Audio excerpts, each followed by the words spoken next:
सोलापूर महानगरपालिकेमध्ये पराभूत झालेल्या उमेदवारांना स्वीकृत सदस्य म्हणून मागच्या दारानं प्रवेश मिळणार नाही असा मोठा निर्णय भाजपने घेतलाय।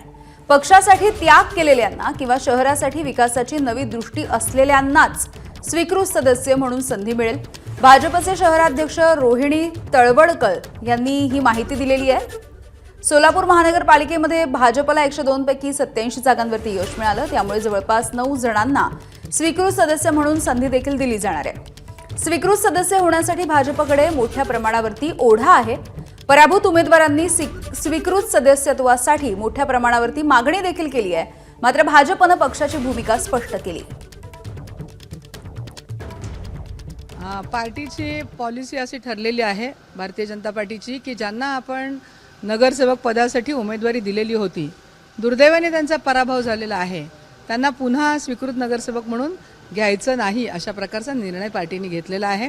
कारण त्यांना एकदा संधी दिलेली आहे, परंतु ज्यांनी पक्षासाठी काम केलेलं आहे, जे वर्षानुवर्ष पक्षासाठी काम करतायत, मग त्यामध्ये अनेक समाज राहून गेलेले आहेत आमच्याकडनं की ज्यांना प्रत्येकाला प्रतिनिधित्व देणं शक्य झालेलं नाही आहे, पण तो पार्टीच्या कार्यामध्ये त्यांचा बहुमोल असा वाटा आहे, पार्टी वाढवण्यामध्ये त्यांनी काम केलेलं आहे, योगदान दिलेलं आहे।